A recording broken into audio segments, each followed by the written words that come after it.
Good evening and welcome to the Waterloo City Council work session. Roll call, please. Mr. Bozen? Here. Mr. Nichols? Here. Mr. Childs? Mr. Greider? Here. Ms. Wilder? Mr. Foyce? Here. All right, may I have a motion, please? Mr. Mayor Pro Tem, Yes. I'd like to make a motion to adopt the agenda as proposed. Second. We have a motion and a second. All in favor? Aye. Opposed? Motion carries. We have an agenda, and the first up is a discussion of amendments to the sidewalk ordinance. And Mr. Knutson, good to see you. Hello, good afternoon, Jamie Knudsen, City Engineer. If you remember, maybe about 15 months ago, we went ahead and updated the sidewalk ordinance, which was a good thing. In that time, there's been a few other items that have come up, wanted to bring back, run past you, make sure everybody was okay with it. Hopefully you all have the red line in your packets. Just want to go through these real quick. The first one was to go about changing the interest rate from 9% down to 4%. Kelly and I did some looking through state code. There's nothing in there that specifies that amount. What we did then was kind of determine what seemed reasonable. I talked with finance. They felt comfortable going from 9 down to 4%. So that's what's in the packet there for you. And this would be what we would charge on the assessments as they go over to the county. Mr. Mayor Pro Tem. Okay. Mr. Bozen? Mr. Knudsen, I believe the waterworks is 9. Could be. So would we, would it behoove us to all be the same if we're doing special assessments? That would be up to the council's pleasure. That's what we discussed with some of the issues that we've had in previous zones, especially Zone 9 from a couple years ago, which is everything on the east side, were concerns about that 9%. Again, there wasn't anything that we found in state code that said it had to be 9. I think it's a maximum thereof. Correct. Yep. So this is where we felt trying to help our citizens and not overcharge them. I guess that's up to council's discretion. And just to add to that, so this is a different type of assessment from a utility bill assessment. This goes as a lien to the property for a type of improvement, and the state code does require that some sort of interest rate is charged. Right, like with waterworks when they have to go and shut a service off. Or they have to make a repair that the tenant or the landlord doesn't make. And then they go through that process, and then it's a 9% interest rate onto the taxes. Okay, thank you. The second thing that we looked at was upping the bond amount from $15,000 to $20,000. Right now, currently, any contractor that wants to do work in city right of way has to provide a $15,000 bond. Over the last year, some things have gone on, and especially now with the city preparing to install a whole lot of fiber, not only our fiber backbone, but our fiber to the premise.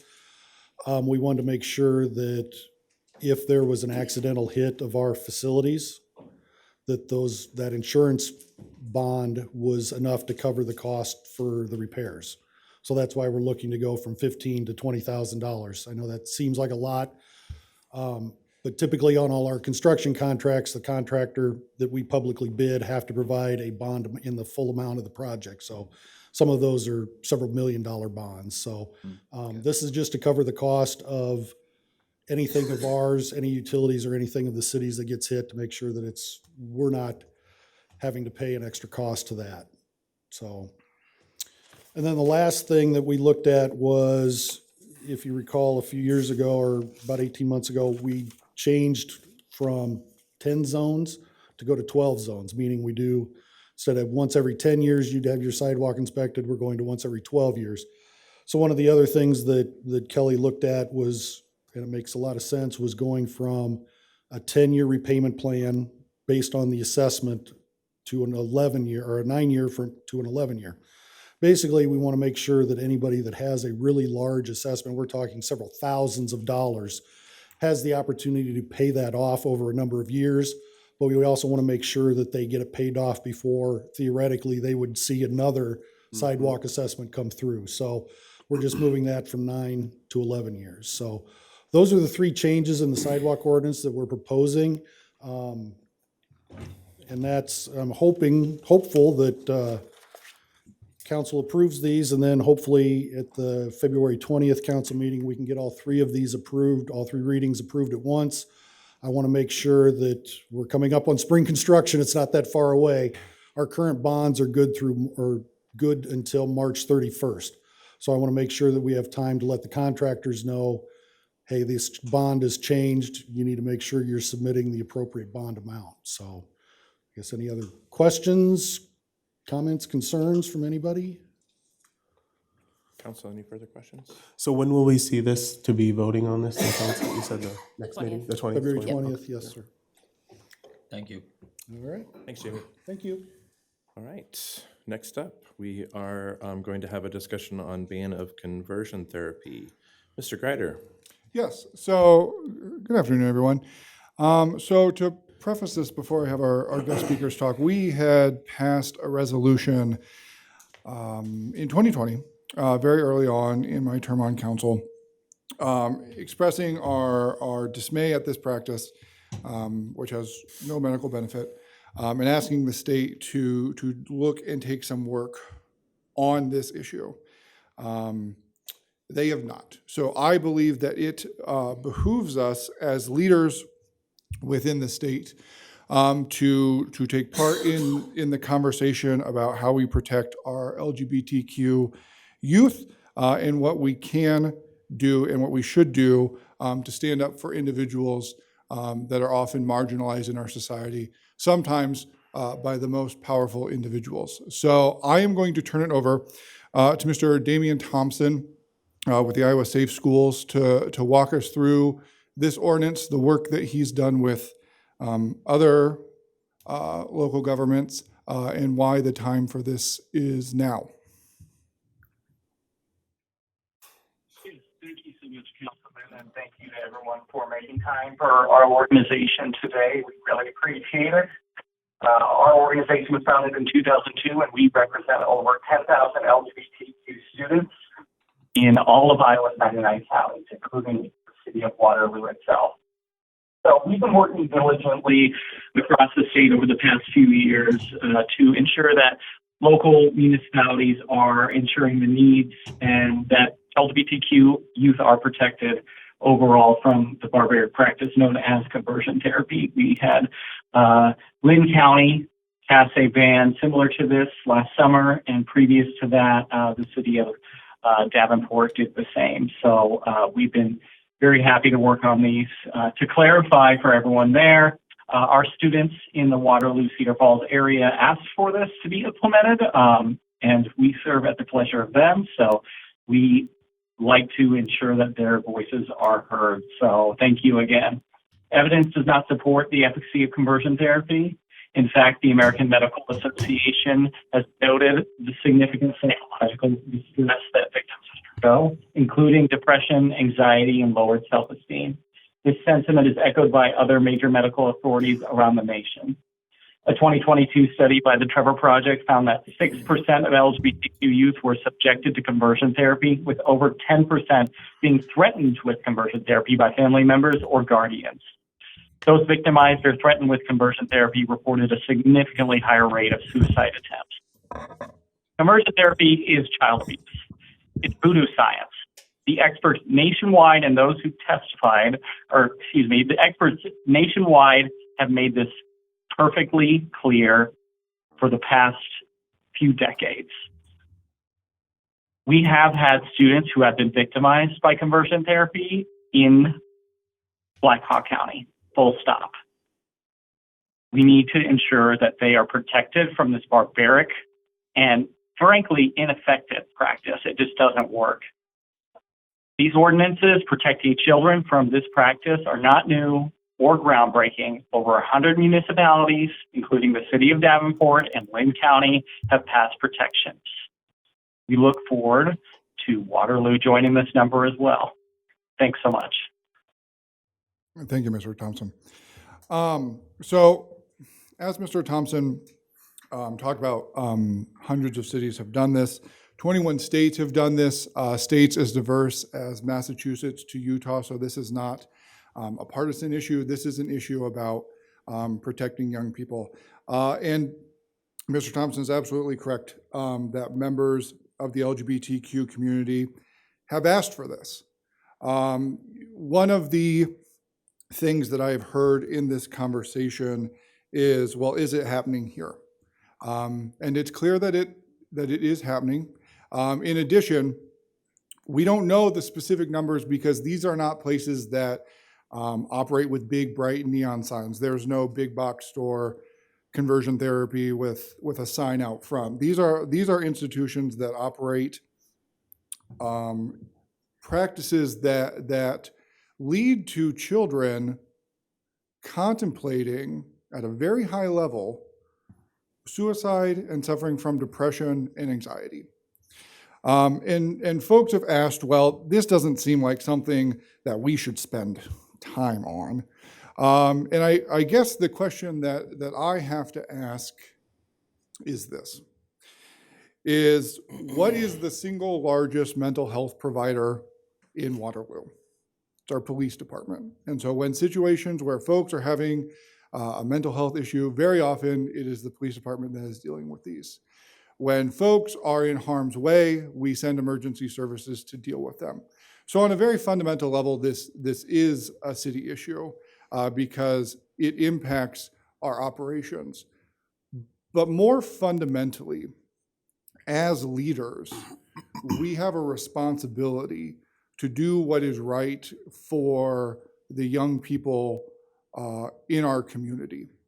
And right now, the conversation in our state around LGBTQ issues, particularly around issues with LGBTQ youth, is, to put it bluntly, toxic. Folks don't feel safe in the state of Iowa. And I ran to make this community a better place for all young people, regardless of their orientation, regardless of their identity, because we know that young people matter and that they deserve to have a voice in the halls of power.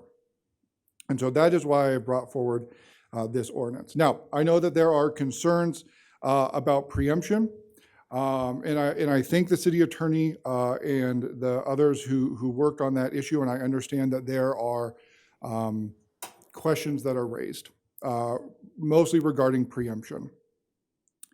And while I understand, having read the document several times about preemption, this is where I am. There is nothing explicit that states that cities cannot do this, which would be the first area of preemption. In addition, we were written in this memo about implied preemption, that the state occupies a space and fills it, and therefore we can't. I don't necessarily agree with that argument because that was the same argument we were told about ban the box. It was the same argument that we were told when we passed a mask mandate to help keep people safe during the COVID-19 pandemic. So I don't particularly believe that this is because in order for a local ordinance to be preempted, it has to be disharmonious with state law. Well, state law already says that medical providers cannot do anything that is harmful to their patients knowingly. This ordinance is saying the same thing. We're just highlighting, again, that this issue that impacts a marginalized group of folks is a red line for us, that we are saying that this matters and that we need to say something and do something about it. So this is an insurance policy on the future of our young people in this community, on their happiness and well-being, because we know from studies that when LGBTQ youth feel protected and cared for in their communities, the rate in which they attempt suicide and the rate at which they suffer from depression is halved. So this is important, and I believe that we should have this conversation. I am, of course, open to any and all questions that council has. Council? Mayor? Yes, sir. I'd like to hear from our city attorney. Reference this issue. Since we sought a legal opinion. Yes, sir. Please.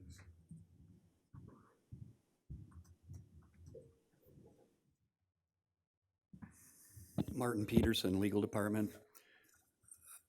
I've distributed a memo that was researched by a firm in Des Moines, and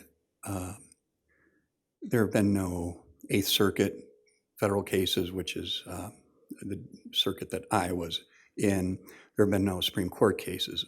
There have been no reportable decisions that would directly affect the issue in our state and our federal judicial district. There is guidance parts of the country. The main case dealing with a local ordinance affecting providers such as these comes out of the 11th Circuit in Florida, and the court there found that the local ordinance prohibiting the practice was preempted. The other cases throughout the country mostly deal with state laws that ban the practice and challenges by providers that are doing the therapy, challenging the state ordinance based on interference with the provider's First Amendment rights. And there's a split nationally. The Ninth Circuit, which is sort of the Northwest California, they use a rational basis analysis, which is the lowest constitutional test when scrutinizing a statute. Florida, I believe, in the 11th Circuit, the Ninth Circuit said rational basis. Florida's in the 11th Circuit, they adopted a strict scrutiny analysis and struck down the applicable ordinance. And I believe that was also a local ordinance that there was a First Amendment challenge to. So my concern, whether it's consistent with Davenport's ordinance, where they implemented it into their civil rights ordinance as an unfair practice, whether it's done that way or in this way where it's a municipal infraction for a provider to do it, I have concerns with regard to the field preemption. Mental health counselors are highly regulated by the state of Iowa. And so my belief is that if this ordinance were adopted by Waterloo, it may not survive a challenge based on a field preemption basis. So that's my 2 cents. Thank you. Mr. Mayor. Yes, sir. So I just like, and that is all completely legitimate, and I think things that we should consider. Lynn County passed a very similar ordinance on a county level last summer. And as of what I have heard, they have not faced any sort of actionable movement on the issue. Lynn County's is very similar to the one that we are working with. And Davenport has also not seen actual movement, though theirs is a bit different from ours in terms of who the responsibility falls to. Great question. So with Lynn County, is that the county health department, or is that Cedar Rapids? It's the county. Okay. Unincorporated, Yes. not the second largest city in the state of Iowa. No. Okay. All right. Other questions, comments? So from Mr. Mayor, Sir? from the Davenport perspective, was the reason they went with the human rights violation policy was for the enforcement part of it? Is that kind of why they put it in that portion? Yeah, so in our ordinance, we know that complaints would go to the city attorney's office. In theirs, it would go to their human rights commission, who would either do the investigation or pass it along to the Iowa State Human Rights Commission. Mayor, Sir? and they're strictly dealing with it on a civil rights issue. In Davenport, yes. Was Iowa City the same, civil rights? I thought I saw that in that Ehlers document that they sent. Iowa City hasn't not passed an ordinance. They passed a resolution similar to the one that we had passed, arguing for the state to take more action on this. Yes. We did it in 2018, I believe. Yeah. And we did it in 2020. Yes. So that's been done already. Yes.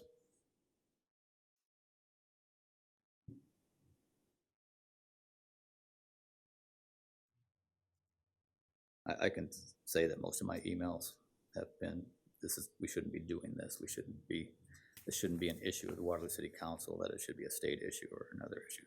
Majority of my emails. I had one email saying that we need to step up and do what's right, and the rest of them, between the phone calls today and my emails, were against us moving forward with this.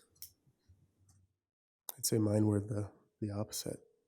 I had one person that came up to me in person and said we shouldn't be doing this, but all the other ones were that we should definitely be doing this and following. Lynn County is what was referenced. I'm on the same page with Mr. Nichols, probably because I sponsored it, so I'm guessing folks probably knew that I wasn't going to change my mind, but had a lot of folks over the last week or so reach out. Yes, I have seen the ones that we got or were forwarded to the mayor's office, but the vast majority of them are folks asking for us to step up and lead on this. And the correction, I did get another email speaking against it, but there was one person in person, one in email, but the rest of them were in support of it. All right. Anything else, sir? Anyone? When would this be coming back? Because I would- currently I can't support it. Fair. We can have conversations. I would like to move quickly on this. And if the majority of folks are in favor of moving forward with this version, I'd like to move forward on the 20th. If folks want to see some changes, folks can reach out to me and we can have a conversation, potentially another work session on the 20th. And then if we have that space, Kelly, I wouldn't want to impose. But have another work session if we make dramatic changes.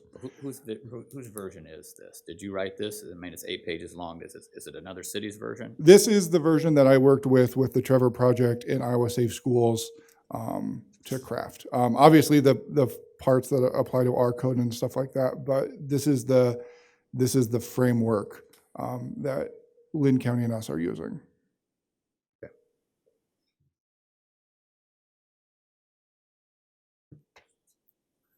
All right, anyone else? I don't have anything else, sir. Thank you. All right, thank you. Thank you. Motion to adjourn? Second. Motion's been made with second. All in favor? Aye. We're adjourned.